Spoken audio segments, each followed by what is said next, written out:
Welcome back, everyone, to another episode of Two Sisters, One Book. I'm Carla, and Amanda was not able to join me today for this interview, but we have a very special bonus episode for you guys today. I recently had the chance to sit down with an amazing author, and before we dive into that conversation, we want to introduce her to you. Juniper Nicole is an indie romance author who proves it's never too late to become the person you didn't know you wanted to be. She didn't grow up as a reader or a writer, but once she fell into the world of romance novels, she never looked back. Now she writes swoony, small-town love stories filled with humor, heart, and a little bit of spice. When she's not writing, she's probably chatting with strangers about how they met, dreaming up her next story, or convincing her husband to build her dream library. She lives in Missouri with her family and her very energetic German short-haired pointer. I'm going to be talking to her about her book, More Than Fiction. It's a swoony, small-town contemporary romance set in the charming world of Misty Springs. This story follows Sophia Carlson, who is rebuilding her life after walking away from a cheating fiance, and Corbin, a driven executive focused on securing his future. When their paths collide, tension, chemistry, and unexpected connections begin to grow. As boundaries blur and stakes rise, they must decide if their love is worth the risk.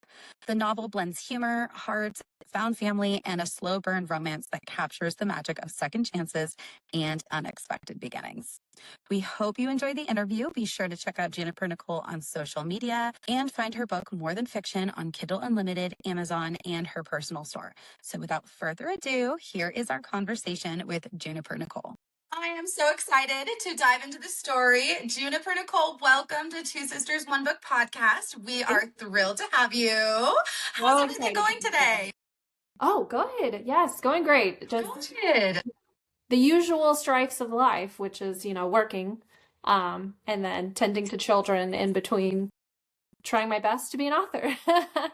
I love it. Well, you did a fantastic job on the book. I have completely finished it. I am absolutely obsessed. I'm not even joking. I texted my best friend and I was like, look, because she's all into romance and she loves, and I was like, have you heard of More Than Fiction? She's like, what? I'm like, add this. She went onto her Goodreads. She added it. She's like, I am so reading this book. I'm like, dude, you're going to love it. Probably, honestly, I'm not just saying this, is probably the best romance book I have read. I absolutely love it. I absolutely love it. Like, I'm not even joking. I was so absolutely impressed. And we'll get into all that because it was I can't even stress how much people need to go on and either add this to their Goodreads, to their TBR. You guys, you need to read this book. It is absolutely fantastic. So I am so excited. So now I've already told our listeners a bit about your journey into romance, but I'd love to start by getting to know the non-author Juniper. So when you aren't living in a fictional small town, what does a typical day in the life look like for you in Missouri? Yeah, what's really great is I had a lot of really good inspiration for the fictional small town because I live in a town very much like it. It's a quaint little river town. It's called Washington, Missouri. It's about 45 miles, maybe 50 west of St. Louis. And it's got all of the things. It's got an Elijah's, a real life Elijah's. I actually play guitar and perform there sometimes. But it's a hotel. It's not as big as the one I wrote in. It's a lot smaller, but regardless, we have an Elijah's. We have a coffee shop called Undergrounds, and it's very much like grounded in the book. I actually collaborated with them when my book first launched in September of 2025. They came up with a signature drink because Sophia always gets the Sophia. She doesn't really know what's in it.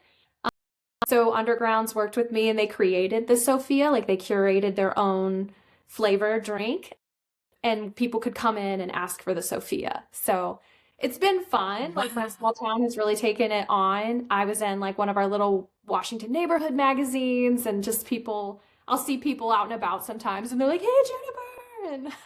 And so it's a very real town. It's not called Misty Springs, it's Washington. But yeah, I do that. I try and go to the gym because all of my hobbies involve sitting, like reading and writing and playing guitar. I just sit. So I try and work out. And then I also have my family. I probably should have mentioned those first, but they're the most important piece. My husband, he's great. He's very supportive. And then I have two kids. I have a 12-year-old and an 8-year-old. So They keep me busy. Oh, yeah, I love that. And I actually, since you mentioned your husband, when I was reading at the end of the book about all the people you were thanking, I mentioned, or I saw in there that you had mentioned that your husband had helped actually kind of create some of Corbin, like, because as I'm reading, I'm like, wow, you did such a great job at like splitting the personality of like, I couldn't tell. Like sometimes I can see the writer in the characters, right? Like you have a hard time seeing that like distinction between the two, but you did such a good job. I was like, wow, I actually feel like these are seriously two separate characters. Their personalities were so different, and you did a fantastic job at writing it like that. So I was like, oh wow, her husband helped. How was that? Was he like a huge Oh, help when it came to writing him? yes, yes. And more so than I imagined. He does not read, like, I feel like not a ton of guys really read fiction in general. I mean, that could just be a generalization statement, but he's more into nonfiction kind of books. And so he's just not, this is totally out of left field for him, not his thing. But as he was reading, he read like my very first draft and he liked it. He read it in just like a weekend, which also he's a slow reader. So that was crazy. Um, but he gave me some great pointers. Like I think at one point when Corbin and Sophia were first together, they went a lot further than I had them go. And he was just like, no man is going to take a phone call while he's that preoccupied. He's like, no man in the history of anyone ever, no matter how important they are going to take that phone call. He's like, you need to scale that back. So I was like, oh, okay. Um, Yeah. so he's very helpful, but also Jay, my editor extraordinaire, best friend, she is really good at that. I would have a lot more like colorful language, flowery kind of language to describe things, even like the sun reflecting off the water, things like that. And she was just like, nah, that is too girly. Take that out. So it was the combination of those two that I think really helped define those voices. Yeah, no, I thought you did fantastic. Yeah. I was like so sucked into in general, all of your characters, all of even the side characters, I was like invested in them. I'm like, oh, which I couldn't believe, because Devin, I mean, she's my favorite. I was like, I need a whole Devin story. Like, oh, Then, yes, I loved it. Oh my gosh. So, getting into a little bit about it, where did you get the inspiration for your characters? yeah, so a lot of people ask me too, they're like, are they based off real life friends of yours? And honestly, yes, but not like a one-to-one ratio. There's combinations of everyone. You mentioned Devin. I had a friend growing up. She's been my friend since kindergarten, and her name is Deidre. And she's shorter, she's opinionated, but like in a really good way. She'll definitely like steer you. I love having friends like that will tell you exactly how it is without having to feel like they have to save face. They're like, this is the truth, this is what you need to hear. So she's very much like that. She's amazing. And gosh, we've been friends now for 33 years. So and in high school she drove a Corolla. Devin drives a Corolla in the book. There's just a few different things that I'll tie in. And I also have like friends that they'll sit there quietly and observe and just kind of provide some like wisdom, like little doses of wisdom while we're all together. And that's very much like Lana. And then just the dynamic between like Cassie and Brent, it's a lot like me and my brother. So there's a ton of different inspirations for each and every character. The one character that I don't really have in my life is an Andy, which I love Andy so much, and she became so important to the story. She's like the rudder that just guides the characters, and I take inspiration from her a little bit too, because when I was younger, I was working with a bunch of like older women, and I remember just like they would come to me and talk to me about different things in their life, like their marriages or all these things. And I remember being young, but they'd be like, you have so much age wisdom, even though you're like 17. And I was like, I think that's important because I think age does not necessarily define wisdom. So I wanted Andy to be young, but also like have that wisdom and be able to steer the story. But yeah, otherwise it's just a hodgepodge of people in my life and a little bit of myself in everyone. I love that. Yeah, Andy was adorable because it's like she's young, but she had so much wisdom. I mean, just even at the end when she was speaking to Corbin and we see Corbin just kind of completely kind of like spilling his heart out. Like he's at this point where he's like, I don't know what else to do. And he has this young girl in front of him. And normally, you know, you see this young girl and she's like, I don't know what to tell you. Like, you know, they don't have that. But she had this wisdom that I thought was just it was just wonderful. I was like, I can't believe that this young girl, I mean, obviously we know she has a lot of maturity to her, but just the wisdom, I was blown away at how that Yeah. was. Yeah, she's so Yeah. fun.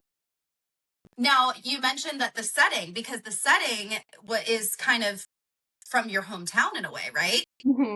Yeah, yeah. The Misty Springs is very much based off of Washington. So again, there's a quaint riverfront downtown. There's all kinds of shops. We go down there all the time. We love it.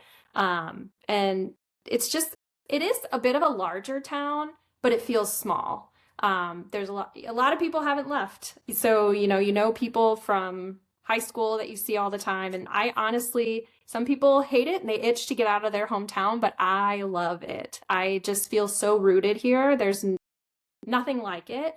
My husband has a century farm right down the road. There's been like 7 generations of his family that like kids that have ran around the pond on that farm, and just like having that knowledge and stepping where people have stepped in your bloodline for generations it's just kind of cool, and I really like it. So that's why I really wanted to idolize the town, and I wanted to have a group of people that are all there. They're all in their hometown. They're all still together. They've been friends for so long, but their lives are so intertwined that it's nice. And that I'm lucky enough to have that.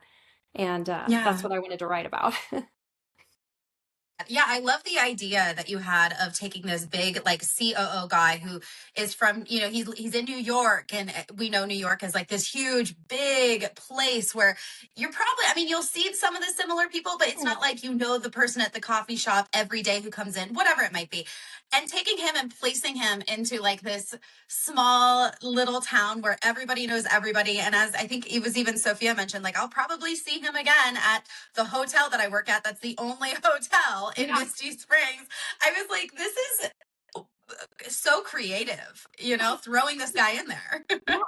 And I wanted to, obviously there had to be a reason. So that's why I thought it was really important for him, like his grandmother, to be from there, because, it adds a sentimental touch to it. And I think it helped him tap into that like web of community, because he was able to talk to people whose grandparents knew his grandma, and it was so different because everybody else always knows her as Buzz's wife or whatever it is that she became years after leaving Misty Springs. So it was nice for him to get to actually see like a different side of her, especially when he was dealing with what he was dealing with her illness. So I thought that just kind of helped add another tether to him to the town of Misty Springs. I love that. That is amazing. So then what inspired you to write, and why did you choose romance as your genre? Well, I kind of started reading even later in life, more like college. I really didn't read much at all. And then in college, I started reading Twilight, and that was the first book that I That just was me like, too. yeah. And I was like, I didn't realize reading could be so enjoyable. And then I was just, Hunger Games, Divergent. I'm trying to think of all the other ones that I like, all those big series. And then I started reading more of the fantasy romance. I started reading Court of Thorns and Roses and Throne of Glass and all of those. And I was just like obsessed with these worlds.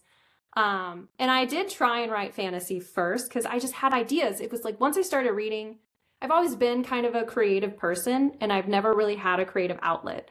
And that's kind of driven me crazy through the years. I wish I would have nurtured it when I was younger. I feel like I'm going off on a tangent, but you look at like Taylor Swift, right? She's Yeah. 11 or whatever she was, and she's like, this is what I'm going to do with my life. I wish we all could have that kind of epiphany and have time to like be young and nurture things like that. But unfortunately, I didn't realize any of that until, especially the writing piece, until I was in my 30s with 2 kids and had to figure all that out. But anyway, so I always had creativity. I always had ideas. I would always have stories. And once I got into reading, I realized this could be a great outlet for my creativity. And I had story ideas, and my first one was like a YA, it was like a wolf, like werewolf kind of shifter romance, and I liked it. But my laptop got stolen in Minnesota on a work trip, and I lost all of it. So that No. I felt like it was not meant to be. And I tried another kind of more fantasy world thing. And then I started reading more romance.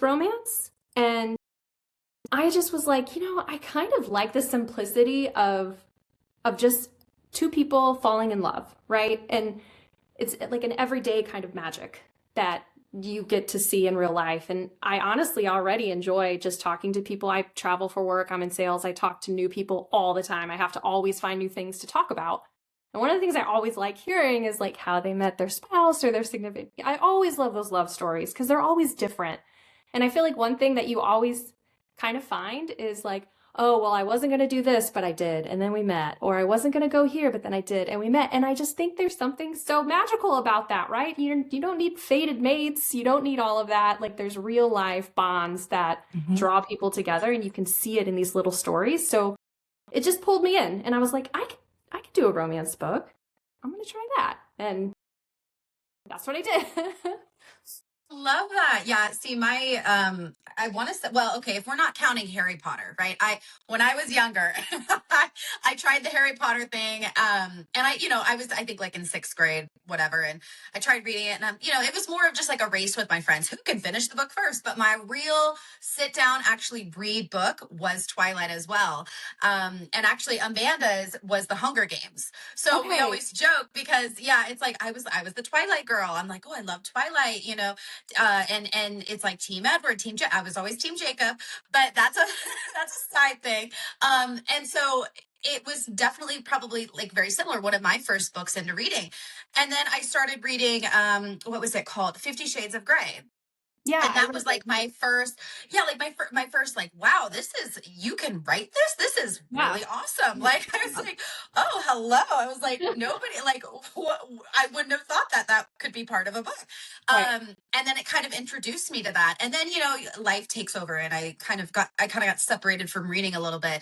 And same with my sister. And then she kind of drew me back with A Court of Thorns and Roses. And I was like, oh, I'm in it. And now it's like, that's all we do with our spare time. Yeah. We're like, go out. No, we're not going out anywhere. We're staying home and reading. Yeah. Like that is our downtime. Road of Bones, if you haven't read that one yet, that's such a good series. The Road of Bones.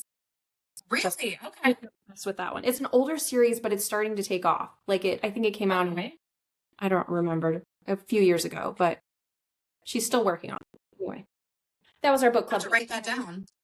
I love that. No, I'm always looking for new books. Like I tell people, and we're big on, even when it comes down to indie authors or books that maybe aren't something that people have heard of very much. I actually find those as like gold mines. I'm like, these are like some of the best books.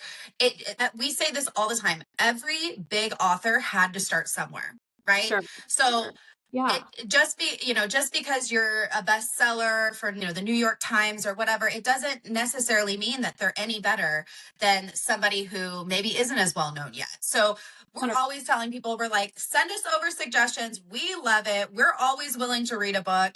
I'm all about promoting it and helping out where I can, because there's a bunch of fans out there who would love that kind of stuff. So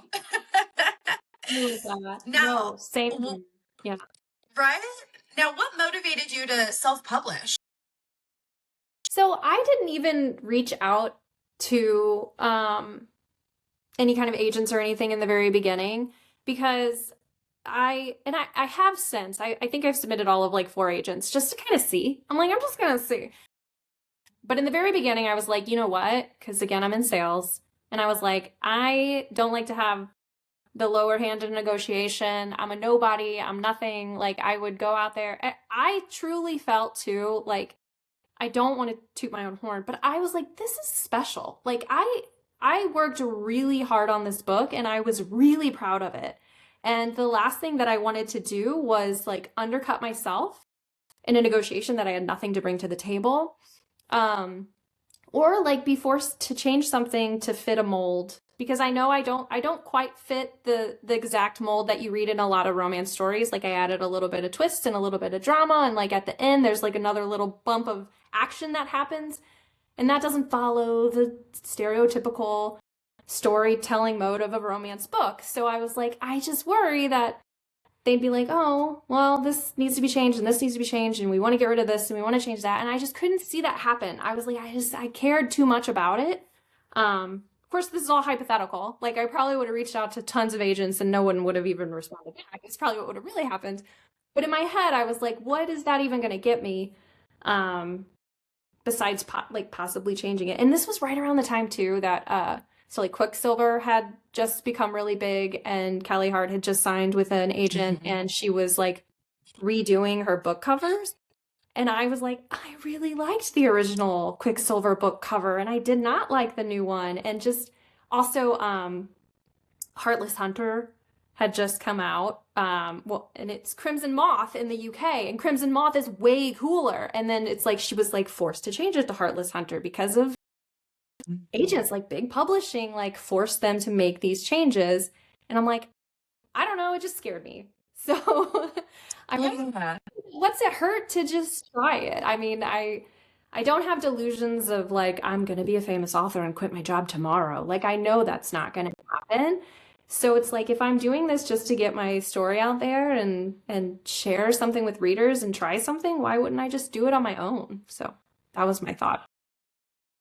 Absolutely love that answer. Because it's so authentic to you. And like, to be honest, I'm the same way with Quicksilver. I was like, I really like the original, but like, why did you have to change?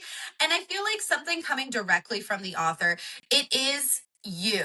It is everything you created. Nobody kind of came in and had to pressure you into doing this or that. And I just like the authenticity of something that's more natural. So for me, it's like, why? I mean, yeah, you have these, publisher people who are like, oh, well, we think this is what's going to sell. But it's like, but is it? I mean, yeah, you guys may have some experience in this field, but like, I don't know. I just prefer to keep it more authentic to yourself. And I mean, like I said at the beginning of this podcast, I was like, this is probably the best romance book I have ever read. It was so engaging. And I have to say, you did such a fantastic job at just keeping the smoothness in the story. I have read certain romance stories in the past where I'm like, oh, it's cute, but it's, it's kind of all over the place and it feels a little, I don't want to say that like cheesy, but like there are certain parts to it where I was like, I don't know if I connected as much with that. And with your story, you did such a great job at keeping the pace so perfect and building this connection. And it felt real because I know of people who have actually met now their significant other who was their boss at some point. And, and it was, oh, we can't tell anybody we're dating and we have to keep it very hush hush. And so it's like not far off from something that you could really have happen. When your heart's attracted to somebody, it's attracted to somebody. You can't just turn it off like we see Corbin and Sophia trying to do. Is they're trying to shut this emotion off, and every time they see each other it's like this pull of I can't and I don't want to be away from you. And so I just thought you did such a fantastic job at creating from A to Z and keeping everything so perfectly well woven in between that if somebody had come in and was like, oh, you need to change this, you need to change that, I think it would have felt probably for you a little less authentic. So I loved it. I thought you did such a great job. Thank you so much. So good to hear. Of course. Yeah. No, I like it. Even at the end, like, we won't spoil it for anybody because you guys need to go read it. But even that little bit at the end, as I was reading it, I was telling you, I'm like, oh no. And I'm looking at my Kindle and I'm like, we only have 10% left. I'm like, what's going to happen? Like, I was like, oh my gosh, like, are these going to be answered? What's going on? Like, I'm in my mind, I'm just like having a panic moment because I'm like, oh yeah, no, I'm like, we're going to have a lot going on in the next 10%. So I was ready and you did, like I said, a great job at even just wrapping it up. It didn't feel rushed. Good. That's a big complaint I have with books. And I know a lot of other people have the same thing is it can feel really rushed, especially if it's a standalone book. You feel like it's just kind of all over the place. And I've never written a book. I don't know how to do it. I don't know how, like, I'm like, do you get a board out and you just know this is where it's starting? This is where I want to go. Like, I have no idea. And it was just so well written that I'm telling everybody, I'm like, if you are a romance reader, you need to read more than fiction. It was just fantastic. I Of appreciate it course. so much. 'Cause it was a lot of work. It was a big labor of love, and it's good to hear that people like that's Yeah. all I wanted. And I think that's another big difference too, is like, and rightfully so, right? Like when you're trad published, like the goal is making money. That's the goal. Like that's what you're doing. And as it should be, because that it's a business. So I do kind of like that, obviously, sure, money would be super. But my goal is to put this out and have people read it. And like when I hear people like you say stuff like that, I mean that's it. That's why I did it. So thank you. I appreciate it. Yeah, it's like there's some sense of pride in there because you're like, I didn't cave into anybody telling me what to do. I put this out there. And you could even, for some authors, it's like people may like it, people may not like it, but it's authentic to me. And this is what I created.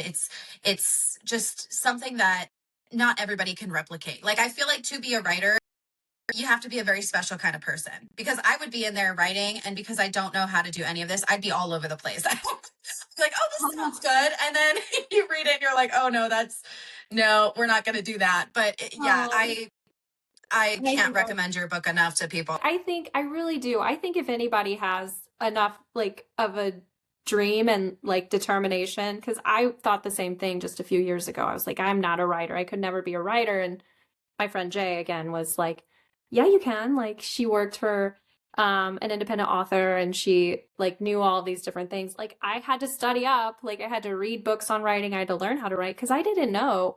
And it's just one of those things. I do think anybody out there who's ever been on the fence about it, who thinks maybe one day, like, and there's space at the table for all of us. So I think anybody out there who has that drive and has that intention, like you can do it. So don't, if you want to, don't talk yourself out of it before you even get started. Because I think anybody with the right drive can do it. Love that. Yeah, because we have a lot of people who listen who are people who are aspiring authors, and they're big fans when it comes to just reading, and they see it and they're like, wow, okay, I think I can do that. Just like you were saying, you're like, I started later. And it goes to show that it's not like you have to go and go to get this college degree in English and writing and all these things. Can it help you? Maybe, but it's not a necessary thing to have. Like you can start it later in life. It just comes down to your inspiration and the story that you're wanting to tell. And I think that's a very beautiful thing to be able to do. So I think that's great motivation for anyone listening who's like, I'm an aspiring author, or they've already started writing, but they just don't know where to go from there. Because that's the other thing is we get people reach out to us all the time, and it's almost in a way it's kind of heartbreaking because they're like, hey, I'd love for you to read my book. I'd love to hear your thoughts and opinions. Would you be interested in ARC reading or whatever? And we're like, absolutely. And to hear some people respond and they're like, oh my gosh, you actually responded to me. Like I almost didn't even write you because I didn't think that you would respond. And I was like, oh no, like we would love to read your book. If you have a book that you want us to check out, I would absolutely love to read it. And I tell people, I'm like, we're very honest when it comes to reviews and things like that, because we don't want to sell ourselves short of like everybody's a 5-star, because absolutely. I mean, it takes a lot to, and I'm not saying just because it wasn't a 5-star that the book wasn't good. It's just, there's a lot of factors that come into like a checklist of, for me at least, what makes something a 5-star. I'm, and I'm somebody who's like, I'm always going to read something. I can sometimes have a lot that I'm reading at one time. I think right now I have like 4 or 5 books that I'm reading, but I'll usually push one book if I know, okay, I've got to get this going. I've got to get this arc out or whatever it might be. But it just is, this is something you really enjoy doing and you want to do it. And don't be afraid to put yourself out there because you never know where it's going to take you. Yes. Yeah, totally agree. So I guess kind of off of that. So what does the writing process look like for you? Yes. Again, I'm not an experienced, this was my first novel that I ever finished. I mean, I wrote other ones, but they either got stolen or went nowhere. So it was a lot of trial and error for me because I don't know if you've ever heard the expression of like a plotter or a pantser in terms of writing. So a plotter is somebody who will like, generate an outline, plan everything out, like know exactly how the story is going to start, middle, end, everything. And then a pantser is someone who just starts writing. And I was very much a pantser. I just wrote. And what's so fun actually too about this book is at first I had this whole other scenario going down because I wanted a little bit of danger element in there. Like I wanted that tension to come from somewhere outside of just the relationship. So at first there was like some guy stalking Sophia. And he actually ended up being like the dad of the son, and the son is who murdered Sophia's parent. It was like this whole thing. All of that stuff was written because of like these other things. And even when she like gets grabbed at one point outside the bar, like it was a totally different issue. So, and that's all just because I just pants things out and I just write. And once the story was like finished, I'm like, how is this shit show gonna end? Like, what am I doing here? And then I just realized I was like, I kind of hate this whole storyline. Like it was not working for even like they were at the police station. All those things still happened, but for totally different reasons. And it's so weird, right? Like how you can think how different a story could have been. So I ended up like changing everything. And then that's where Jay and I had to like kind of break apart and redo the whole story. And she's like, I think that we need to do this. She was so helpful. Like we would spitball ideas. I also have these really close friends of mine who are beta readers and they read some of the book too. And they were just like, they helped me so much. Again, just kind of like, look, if it's a romance book, like, cause again, they're friends who will tell you exactly if something's bad. So you need that sometimes. I do. And that's what I told them. I'm like, this is not an opportunity to be like, good job, Juniper. This is like, hey, try again. And what it was funny too, I remember we were all sitting there and I'm like, that's great, guys. Do you have anything nice to say about the book?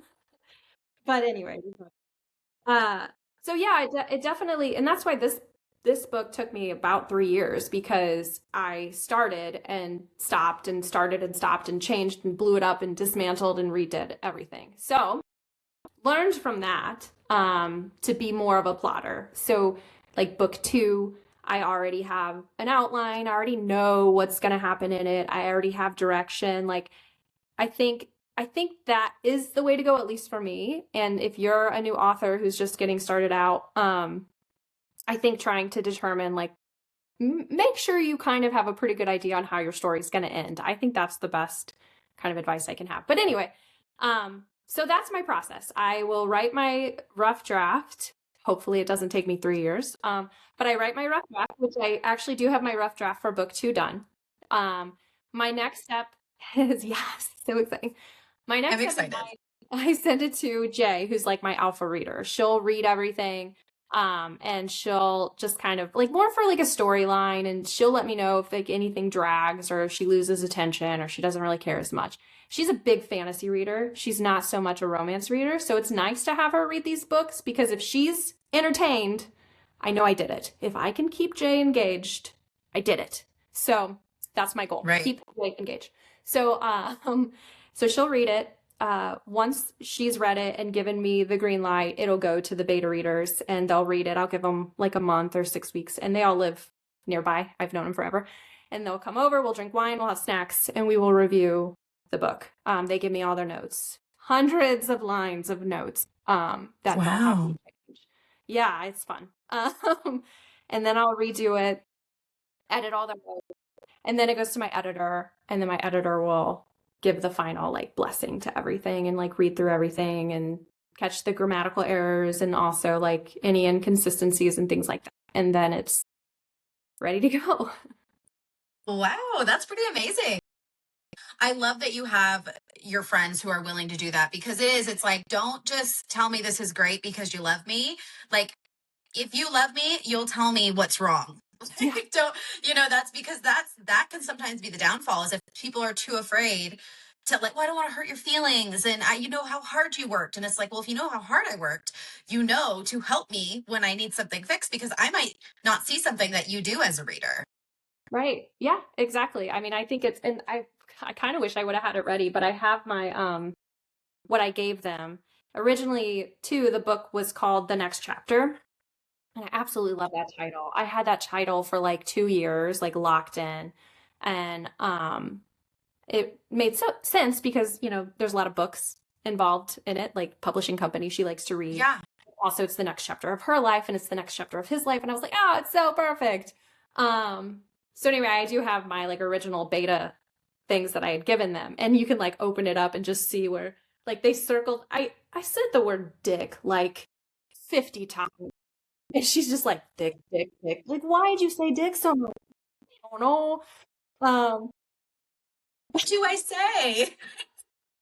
And it's just, and then like, I think actually I overcompensated because I don't think I mean, you guys could quote me on it, but I don't think dick is in More Than Fiction once. Like, I don't think I said it once. So I heard Yeah. there was cock. I know that. I'll be the first person to never complain about spice, like ever. Like I'm like, give me spice. Like Give me I spice. love, yeah. Like I'm a huge open door reader. Like I like the tension to be built, and then I like to see the outcome of it. And I know sometimes even with authors, they're like, oh, I just kind of closed the door, and I'm like, oh, but the tension was building. I want to know what happens. And I love that you were able to literally incorporate this. Oh, please continue it, because that, Okay. I mean, I know sometimes it, like for at least certain authors, they're like, well, I just don't know how to. And I'm like, no, as a reader, we love to see that tension building for so long and then see the explosion at the end, metaphorically, of course, in a way. But, you know, we like to see, yeah, like the outcome of what's happening. And so I'm always like, hey, say cock, say this, say whatever you have to, because it is kind of like a real life thing that you happen. Like this is what happens behind closed doors, and we're getting a peek into there. So yeah, I loved it. But I do too. Yeah. So, and that's one of the things too. I think I had nub in the first one too, and Jay's like, no nubs, no nubs. She's just like, I'm like, all right, so I guess you'll never see nub in these books either because she will cut it out beforehand. You'll be like, okay, there's no nubs. I'm sorry. No nubs. Sorry. You're not gonna get the nub word in there. No nubs. I'm also not gonna use slick folds. I'm just Yeah. Yeah. That's okay. There's nothing wrong. So, what do you hope readers find when they finish More Than Fiction? I just really hope that they read it and they feel, because I love a book that I read and I feel like I was there. I feel like I hung out with these characters. I feel like I stepped foot in this town and I could see it all and I just felt happy to be there. And I felt like I escaped from anything that I needed to escape from in my life. And that's all I want for readers. Like, I just want them to be friends with these characters. I want them to feel like they've been in Misty Springs, and I want them to have stepped away from whatever is going on in their life that they need to step away from for however long they were reading my book. I love that. Yeah, even reading, I was like, I love these characters. I'm like, I want to hang out with them. Like, where are they? Where's, let's go to Boomers. Like, what's going on? Yeah. And I have to say, even like with, it was actually on my mind as I was reading it, with Corbin, for example, because we know, like, I mean, he's 29, right? I would consider him a very young, like, COO wanting to be a CEO. That's how I would picture him as. And I almost got the vibe that he didn't really get that young excitement of being with your friends like he is with Sophia and all her friends. Like I obviously I don't know, but I'm the assumption as I was reading it was maybe he never really had that life, and he's always worked so hard, and he's never had just a night to have fun and do these fun things. And we see his layers kind of peeling off slowly but surely as he's hanging out with them. And even towards the end, when he's questioning, like, what do I want to do? It's like you get a taste of what this life is, and you don't really want to give it up. And I loved that, because it's not often that you get to see some of these big named people who are CEOs and they're out just having fun with the friends playing darts. Yeah, Like you don't, a different, yeah, like that's yeah, different side of someone that doesn't exist. yeah. I mean, you have so much of that, and I love it. Thank you. I was just gonna say, this is why I think you guys are gonna go like so far. Cause just the fact that I just love your guys's viewpoints on the reads that you read. And the fact that you can take that and pick up on that, because that's exactly how I felt about it. And I wanted to paint that picture of like, because he had a rough childhood. His dad was an alcoholic, his mom left, like it was bad, right? So he didn't really get to joke around and like have a good time, and then his sights were set, and that's what he put all of his life into was his career, his job, and distancing himself from his past. So, and I also think there was a lot of themes of value in terms of what you perceive as valuable when you take in the fact that Sophia has like no money, no car, she's renting a shitty apartment, but like look at her friends, like that is where her treasures lie. That is where her riches lie.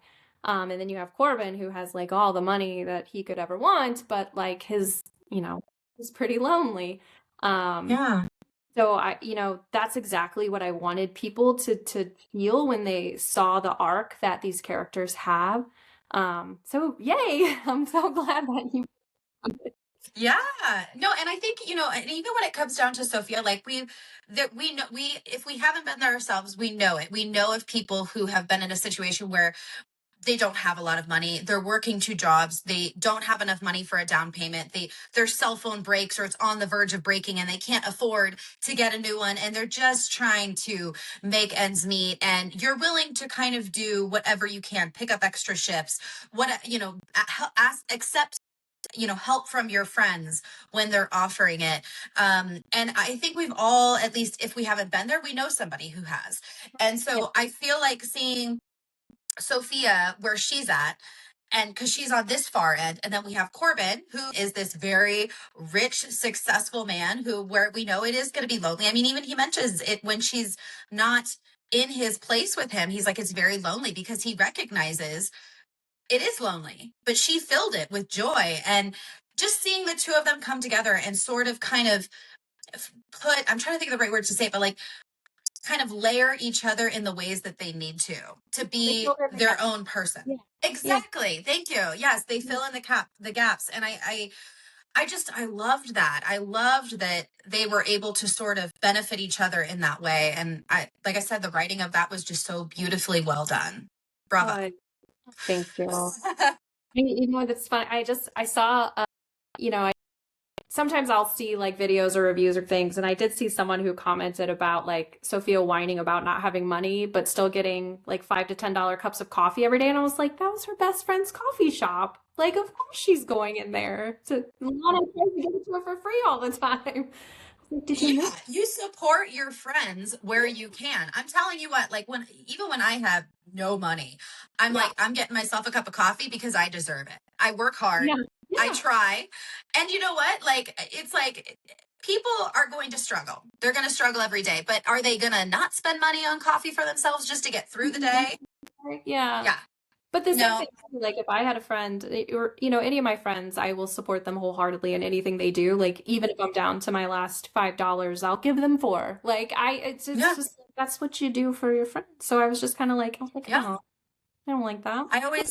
I always say that about like my husband. My husband is, I feel like probably one of the most giving people I've ever known in my life. I mean, I always use this as an example. Like, we could be outside in the freezing cold and he could see somebody he doesn't even know, right? Like just some person who's just standing up there that's freezing. He would take his jacket off, give it, not just let them use it. He would give it to them and be like, hey, that's because that's just how he is. And I'm not saying I'm not that person. I like to give, but he is by far that's one of the reasons I just obviously fell in love with him, but that's who he is. And he almost makes me be like, you know what, I need to be a little bit more like that. So he balances me really well in that way, but he could have nothing and he would still give it away. And it just goes to show it's the type of person they are. And I feel like we get that vibe from Sophia, that she's like, I may not be able to afford a car or get my phone fixed or, get, a better apartment, but I can go and support my friend because they're there to help me when I need them the most. So I'm here to support their business. So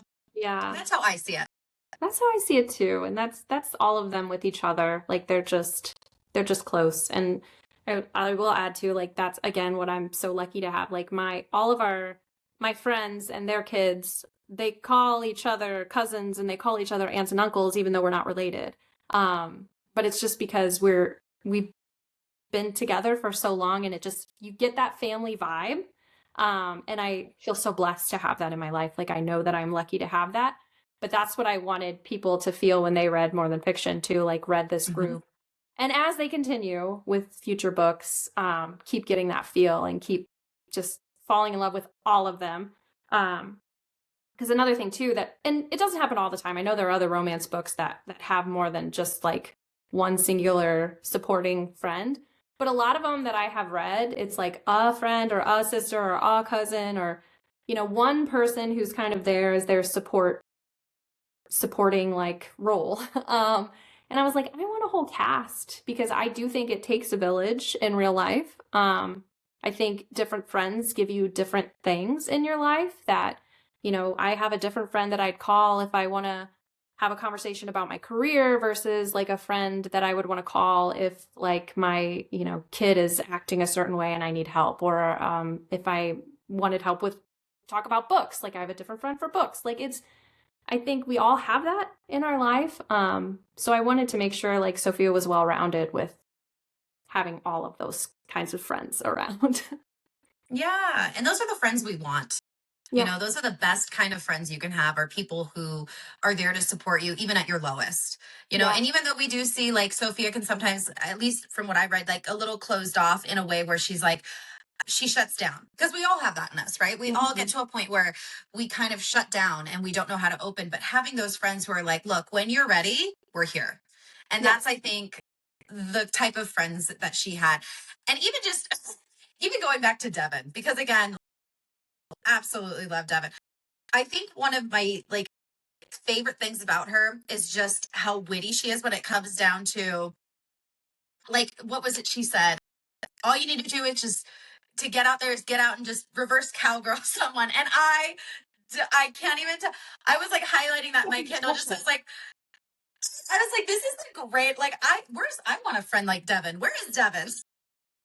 So funny. The best. Like, just that's the kind of friends you want to have in your life, is people who can help lift you up when you're down. And and even with their fight, like when they had their fight, I was like, we've been there. I mean, I joke with my sister Amanda, because like, we love each other, but have we fought? Oh, of course. Yeah. Yeah, well, where it's like we get all mad, we hang up, and then like 30 minutes later we're like, okay, I'm sorry. Like, that's because we've all been there. And I don't know, something about having friends like Sophia's friends, just there was something so inviting. And as a reader, you're like feeling like I guess in a way, you're the fourth wall friend, right? You're watching in from the outside and you're like, I want to be there with you guys hanging out. Yeah. This just sounds like so much fun. Yay. I'm so glad that's going to continue in book 2, like even more so. So that's so, I'm glad that people seem to resonate with that. And you're the first person who told me they like Devin, and I'm so glad, because I love Devin. Like, I just think, I mean, everybody, it's not like they don't like Devin, but she doesn't stand out, I feel like, as much as some of the other ones have. She's such an important, she's her ride or die. Like, Devin is, she's that friend that will like be there with like a fistful of quarters if she needs to, taking her hoops out.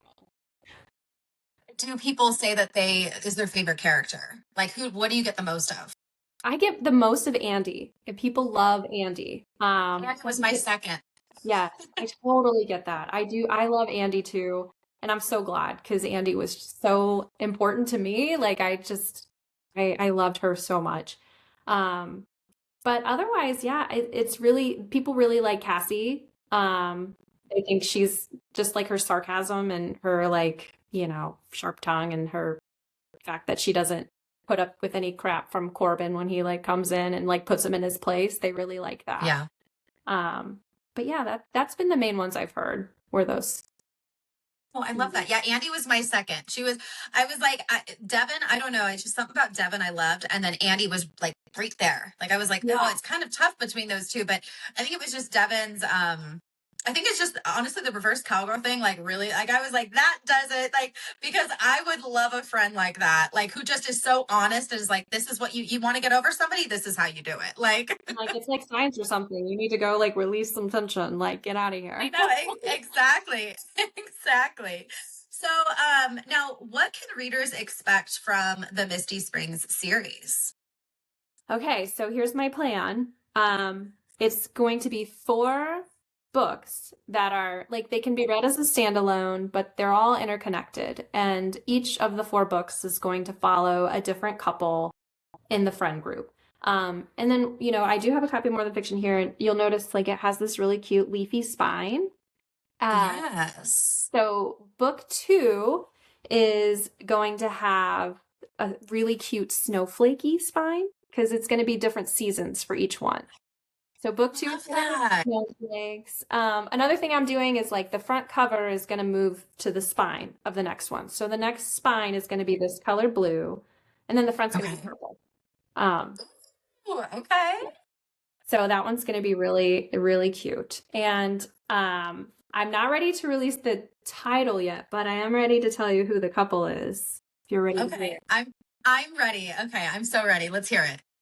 Okay, so the couple in book 2 is Little Miss Cassie, who I said is the one. She's the redhead. She's got the sharp tongue. Yes. Works at Elijah's. And her love interest is Sullivan. Okay. Okay. Thank you. I got that little vibe as I was reading. I was like, hold on a second. What am I seeing going on here? I was like, and he was fantastic. Like, okay, let's throw him up there too, because No, I do love Sullivan. his personality. I was like, I love that he calls him Corby. Corby. Like, I mean, he just seems like the type of guy that you always want to be around. So I'm glad. I thought I caught a little something going on with the two of them. Good. But I tried to put some little hints in there. But so yeah, excited. it's so fun. And for me too, like and I know some of the characters are funny, but like Sophia, her head is like some of her thoughts and some of the things she says are kind of funny and goofy and silly. And I just like, I sometimes can't help myself. Like, that's my personality. Like, I always have something dumb to say or like silly to say, or I'm always thinking something weird.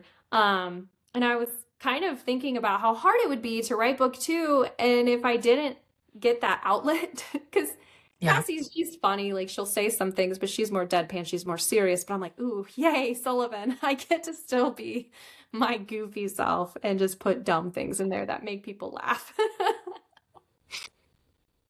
I love that. Oh, I'm so excited because like I said, I kind of felt like something was going on between those two, but I was like, well, we'll see. We'll see. And I'm just so glad to hear that you kind of confirmed that. So that is going to be, I can't wait for that. I'm going to be waiting lined up for that. That's going to be so good. I already finished the first draft. And I will say too, like another thing, because again, this is my first book, right? More Than Fiction was my very first book. And you get nervous. You're like, what if I can't do it again? Like, what if that was a fluke? What if that was a one-time thing? But after writing book 2, I'm like, no, this is just as good. I love it just as much. And who knew? Who knew that could happen? So that is so exciting. And I'm excited to know that we're going to just get more of the characters. Like, now, will we see a little bit of, obviously, because we know as we were reading More Than Fiction, we see some of the side characters and some things. Will we see a little bit more possible, things to happen in the future between Sophia and Corbin in any of the future books? Yeah. So what's really fun and what I'm going to try and continue to do, is so like this one is going to actually, not this one, the next one, it's going to start on New Year's Day. And if you recall, this one like ended kind of right around like it was like December. It's right around the time that it ended, and then there was an epilogue that happened in the spring where you kind of fast forward and you saw like how their life was now. So since book 2 is starting on New Year's Day, there is going to be some kind of overlapping. Like they'll reference some of the things that maybe was mentioned in the epilogue, and you still kind of get to see them together now as a couple, but through Cassie's eyes or Sullivan's eyes. Like you get to see how things are going, and they're still very much involved with each other because Sullivan works with Corbin. So there's, they still work together. Because Sullivan's the vice president of bad moods and legalese or whatever. I Yes. guess. I was like, I love that he picks this title. Yeah, his self-proclaimed title. So Sullivan still works with Corbin, and Andy is still there because she works there too. Even though Sullivan's in New York, he still has to come back to Misty Springs. There's still going to be times that they're together. And the girls still have their Sunday brunch, so they're still getting together. But a fun character that you didn't really get a ton of introduction to that you will in book 2 is Elijah. He's the one who owns Elijah. Yes. And he is just eccentric. Like, he is beyond dramatic and eccentric, kind of Moira Rose-esque. Yes. Oh. So he's such a fun character. Jay had already started, and she's just like, I'm obsessed with him. Like, he's so Oh my fun. gosh. I love that. Okay, so we're gonna get a little introduction to Elijah. Yeah, because we've heard of Elijah. We know obviously with the hotel and everything, but we didn't know, like, we didn't really get much of who Elijah is and all that. So I'm excited to get introduced. Ooh. Fun character. And of course him and Andy like love each other, like, just because like they're just like kindred spirits, just being like loud and fun and very boisterous. So it's yes good. Oh, I love that. I'm so excited. I cannot wait for the rest of your books to come out. I am going to be right there reading them. I'm so excited. I will say, like I said, it's so good. Yeah, I'm so glad to hear that. And one of the things that I thought was really fun to write were the theme nights, like, that happen at Elijah's. And of course, Sophia, like, that was more of a secondary thing because the focus is Sophia moving on, right? Like, and try and get away from Elijah's, where Cassie, that's her life. She is Elijah's. So you are in Elijah's a lot more. And the theme nights are so fun. So, I think book 1, I had like a Baywatch, I had Legally Blonde, I had Top Gun. Like, I had all these different like pop culture references where they have themed dishes and themed drinks. And that's going to continue with book 2, but even more so because Cassie's like in the planning end of it. I even put out a thing a while ago, and I'm not huge on social media. I'm trying, but I put it out there that if anybody had suggestions for what movie or like TV show or anything they wanted to see for a theme night, let me know. And I got a few responses. So some of the people's like responses are going to be in book 2 for what they wanted to see. Oh, how exciting. I loved that. Did you like just come up with that idea to have like a themed night? I mean, was that something that just came into your mind, or have you like seen that somewhere before? I honestly, like, I'm trying to think where that seeped into my subconscious, because I really don't know. But I just knew that I wanted something kind of off the wall. Like, Schitt's Creek was in my head a lot. So when I was picturing Elijah's at first, and like when I was picturing Cassie, it was very much like Stevie, like just that kind of like, love that, stoic, just sarcastic, kind of, and then the rich guy coming in and she just puts him right in his place kind of mentality is what I had. And then it just kind of blossomed up from there. And I was like, what could I have that would be kind of weird, but is normal? Like, everybody there, they're like, this is normal. This is what we do. We have theme nights. But to some, like, an outsider coming in, they're like, what is happening? That was just, I don't know. It just kind of came to me. I was like, that's so silly. Let's do that.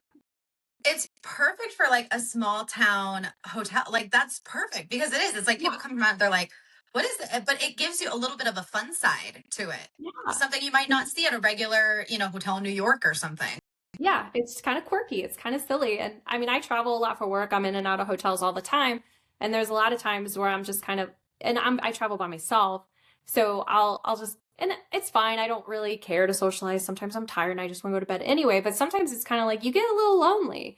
And I'm like, that would be kind of a neat way to just get people out of their rooms, get them to do something, have something fun to do, and just kind of hang out. So I love that. Oh, well, I'm so excited. I cannot wait for all of these other books to come out. It's going to be fantastic. Now, do you want to let everybody know where they can find you and find your books? Because I know we're going to have a lot of people who are going to be wanting to jump in and start reading if they haven't already. Yeah. I mean, so Amazon, of course, Kindle Unlimited, it is available on Kindle Unlimited. You could read it today. Also, I have an ebook out there that you could download and own. So few people own things these days. So it is nice sometimes to own it. You could also buy the paperback on Amazon. I also have a website, junipernicole.com, and I'm selling signed paperbacks there. So you can buy one from junipernicole.com as well. I am running a little low on inventory at the moment, but don't worry, they'll be on back order. I'll get more. But yeah, those are your options. I love that. I'm going to have to get a copy for my bookshelf because, I love filling up my bookshelf. I love a physical book. I always say, like, for some reason, holding a book, smelling the pages, it feels so real, right?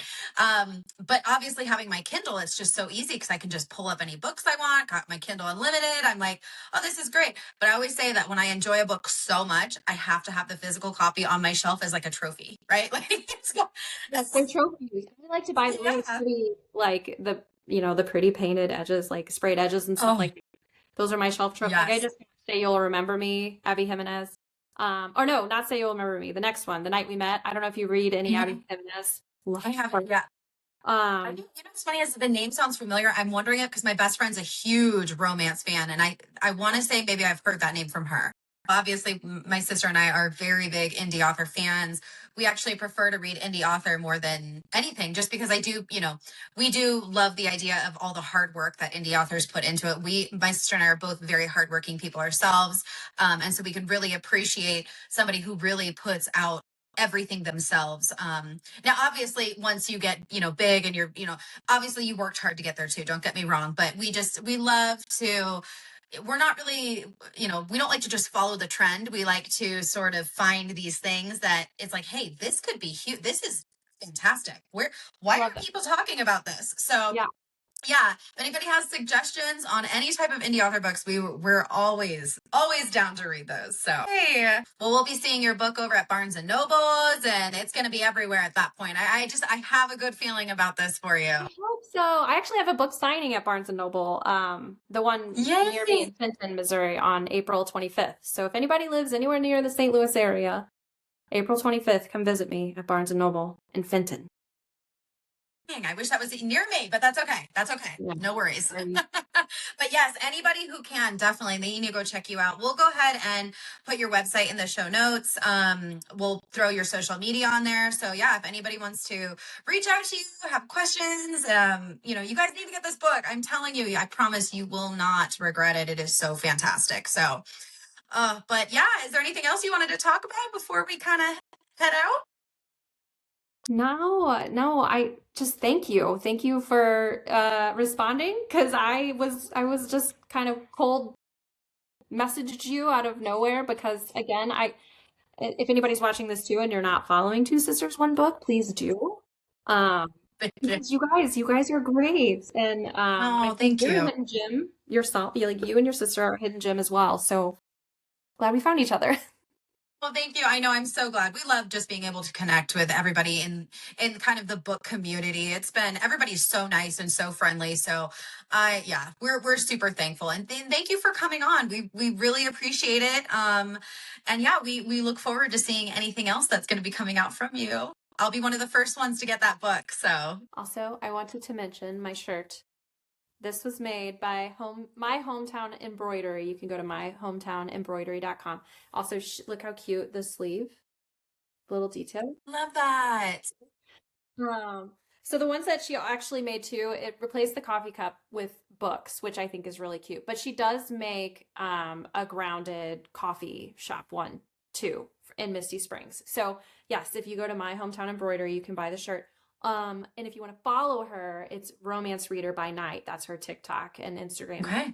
And she's so fun. She works in her friend's bookstore. They own a romance bookstore in Indiana.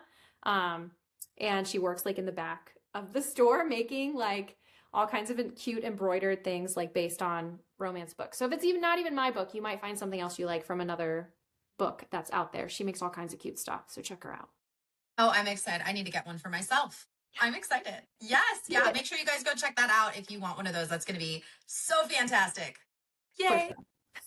Yay. Oh, God, I can't wait. I can't wait. All right. Thanks again. All right. Yeah. Thank you for joining. We'll talk with you soon. Okay. Bye. Bye. We hope you guys enjoyed that interview. Thank you so much for joining us again on today's episode. We will be back this coming Thursday for the newest series we are going to be covering, which is The Dead Queen by Briar Knightley. Amanda will be back to join me for those episodes, and we look forward to reading that series with you guys. Thank you so much. We'll see you next time. Bye.